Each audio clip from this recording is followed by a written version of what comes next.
Ya Habibana, ya Habibana, Habib Rizik Syihab.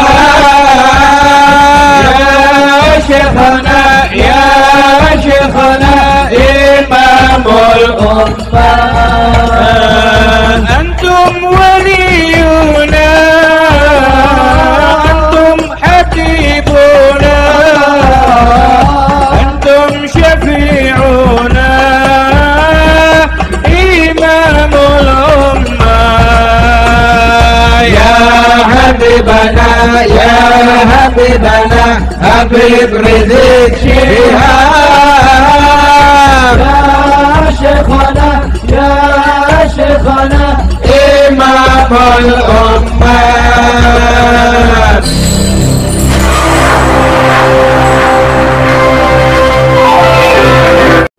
Ini mewakili kegalauan saya sebagai orang awam ya. Saya orang awam soal agama. Kan Rasul itu beristri 9 ya. Iya. Itu kenapa, Bib? Maksud saya kan yang dibolehkan 4. Iya. Sorry. Jadi sebetulnya ya? jumlah istri Nabi alaihi salatu wassalam semua ada 12. Oh, 12. Oke. Ya, hanya ada yang meninggal saat hidup Nabi.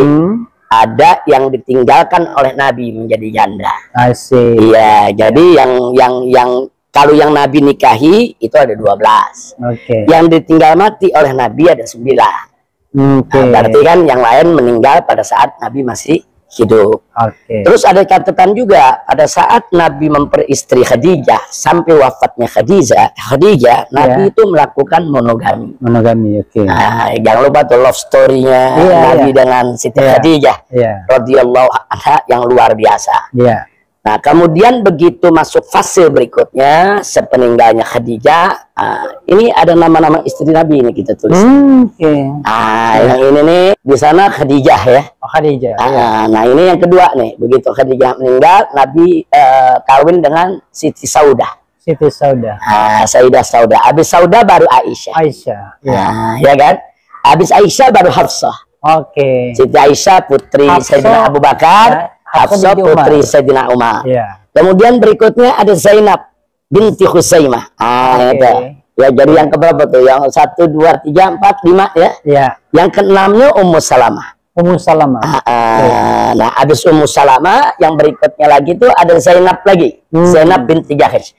Jadi istri Nabi yang bernama Zainab ada 2. Ada Zainab binti Khuzaimah, ada Zainab binti Jahash. Terus yang berikutnya ada Juwairiyah. Juwairiyah. Ya kan? Habis Juwairiyah, Sofia. Oke. Habis Sofia di sana ada Romlah. Yang julukannya Ummu Habibah. Oke. Nah, habis itu baru Maimunah. Nah, ini kan 11. Yang terakhir Maria Al-Qibtiyah. Oke. Hanya begini, hanya Maria Al-Qibtiyah diperdebatkan. Ya. Jadi kebanyakan ulama mengatakan Maria Al-Qibtiyah itu setelah dihadiahkan buat Nabi oleh Raja Mesir, itu memang masih hamba sahaya. Setelah itu dimerdekakan oleh Nabi dan dinikahi, sehingga menjadi istri. Tapi ada sebagian ulama mengatakan enggak, Maria Al-Qibtiyah posisinya tetap sebagai hamba sahaya. Kan hamba sahaya kan dalam Islam boleh, kedudukannya kan halal, seperti istri. Ya, jadi dia walaupun tidak dinikah dengan syariat. Enggak perlu dinikah. Kalau hamba sahaya itu kepemilikannya tanpa akad nikah. Tapi bukan boleh ditidurin rame-rame. Yang boleh menyentuh dia hanya tuannya. Dan kalau sudah disentuh oleh tuannya mendapatkan anak, nggak boleh dijual. Jangan dijual karena dia kan harus merawat anaknya. Anaknya jadi anak tuannya. Jadi sebetulnya status mereka sama dengan istri. Dulu ya. Iya, ini kita sekarang udah enggak. Dulu kan memang ada aturan.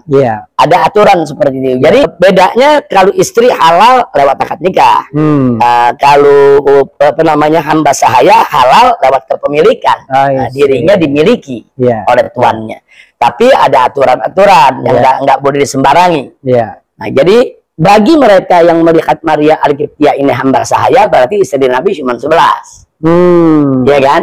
Tapi bagi mereka yang melihat Maria Al-Qibtiyah ini adalah sebagai istri Nabi, 12. maka istri Nabi ada 12. Nah, pertanyaannya kenapa harus 12? Kita mesti lihat bahwa menikahnya Nabi setelah Siti Khadijah itu lebih banyak didasari untuk kepentingan dakwah. Contoh, menikahnya Nabi dengan Siti Aisyah. Karena memang ayah Siti Aisyah kan Nabi luar biasa jasanya Sayyidina Abu Bakar Siddiq. Perjuangannya, pengorbanannya. Jadi dengan menikahi Siti Aisyah, hubungan antara Nabi dengan Abu Bakar Siddiq kan semakin erat. Sehingga Sayyidina Abu Bakar Siddiq tetap akan lebih bisa menjadi benteng daripada perjuangan Nabi kita Muhammad SAW. Udah gitu, begitu juga Siti Hafsah. Siti Hafsah kan anak Sayyidina Umar. Sayyidina Umar juga salah satu pembesar Islam yang luar biasa. Jadi konteksnya konteks untuk mempererat hubungannya. Supaya dakwah ini lebih solid, lebih bagus, lebih kuat. Itu pun perlu dicatat. Yang dinikahi oleh Nabi dalam keadaan masih gadis hanya Aisyah. Yang lain kebanyakan sudah berumur dan janda. Seperti kayak Ummu Salamah, seperti Siti Saudah. Siti Saudah umurnya hampir sama dengan Nabi. Ummu Salamah begitu juga. Nah, jadi artinya kenapa mereka ini dinikahi? Ada yang dinikahi karena memang suaminya mati syahid dalam perjuangan, istrinya juga semangat berjuang. Kemudian Nabi beristri. Jadi kalau kita lihat semua perkawinannya dalam konteks dakwah. Itu satu yang kita mesti catat. Yang kedua, walaupun istri Nabi itu berbilang dengan sekian jumlahnya, tapi sejarah membuktikan bahwa Nabi memperlakukan mereka dengan adil.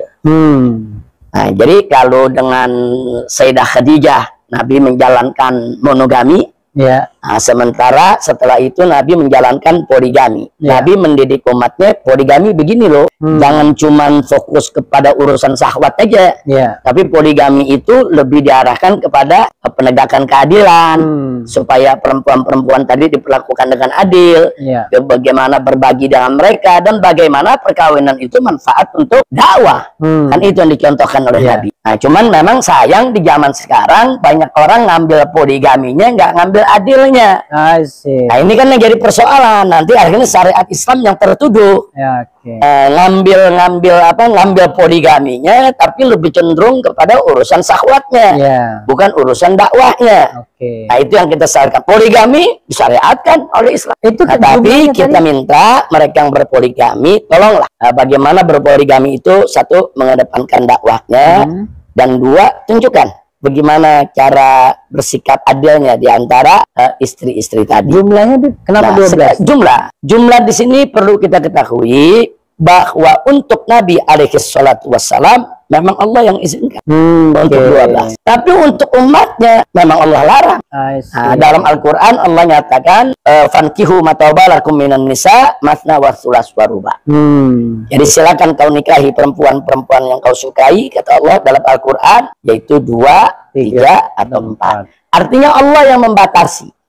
Sebelum ini nggak ada pembatasan. Makanya waktu Nabi 3 tambah 4 jadi 9. Jadi memang sebelum itu kan nggak ada pembatasan. Pembatasan itu kan datangnya belakangan. Jadi ada sahabat sebelum masuk Islam dia punya istri cukup banyak. Begitu dia masuk Islam ditanya kepada Nabi, bagaimana? Nabi bilang, kau pilih mana istri yang kau sukai, cukup 4. Yang lainnya kau lepaskan secara baik-baik. Nah, jadi artinya itu kalau dalam hukum tuh retroaktif gitu. Jadi artinya begini ya, kalau Nabi kan ada hal-hal yang memang khusus buat Nabi, nggak boleh buat yang lain. Nah, jadi nggak semuanya kan disamakan, ada juga yang khusus buat Nabi. Dan beratnya hukum juga ada yang khusus buat Nabi. Contoh, bagi kita sholat tahajud kan sunnah. Nabi nggak boleh ninggalin tahajud.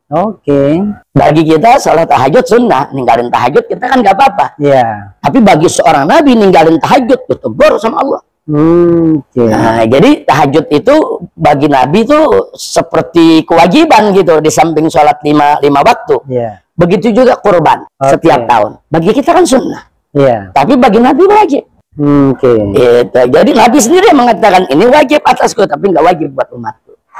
Nah, jadi ada yang khusus buat Nabi, yang memang bukan tidak khusus buat umatnya.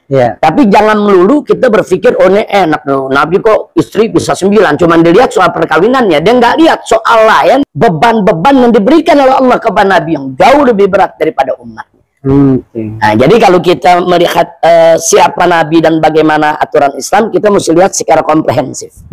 Kalau kita lihat secara komprehensif, kita bisa lihat, oh ya ini memang adil. Oh ya, pantas kalau Nabi dapat kekhususan semacam ini. Iya. Habib kok monogami? Sekelas Habib ya. Saya sangat mendukung poligami. Nah, saya sangat mendukung poligami karena secara syariat itu memang ajaran Islam, dan itu memang yang dicontohkan oleh Nabi Muhammad SAW. Tapi dalam praktek kehidupan saya ini kan sehari-hari kita berdakwah, kita berjuang, dan berjuang kita Pak Refri tahulah bagaimana berjuang kita nih keluar masuk penjara dengan beban yang banyak. Saya pikir dengan kondisi saya seperti itu, monogami itu lebih tepat. Nah, jadi ini persoalan, bukan persoalan selera nggak selera, bukan. Ini persoalan untuk teknis maslahat dakwah. Iya, jadi jangan sampai nanti kita dakwah udah begitu berat, pikiran kita nih bercabang. Hanya mikirin istri yang 1, 2, 3, 4 begitu. Secara Habib bukan Nabi kan ibaratnya. Iya, kan kita sangat terbatas sekali. Nah, kalau Nabi punya 12, wah Nabi kuat fisiknya, kuat mentalnya, kuat ibadahnya. Nah, saya melihatkan kita mesti lihat diri kita, Pak Refri. Saya lihat, wah kalau saya poligami, saya nggak bakal bisa ada nih. Wah kalau saya poligami, jangan-jangan nanti dakwah saya terbengkalai ini. Karena jangankan istri 4, istri 1 saja sebelum saya dibebas bersyarat nih. Sebelum banyak perkara, itu di rumah mungkin dalam sebulan cuma 2 atau 3 hari. Kita ke Aceh entah 14 hari, kita ke Kalimantan 14 hari, nanti kita ke Sulawesi, kita ke sana kemari. Kadang-kadang sebulan di rumah cuma 2 hari, di rumah cuma 3 hari. Tapi Habib putri berapa? Putri 7. Produksi jalan terus.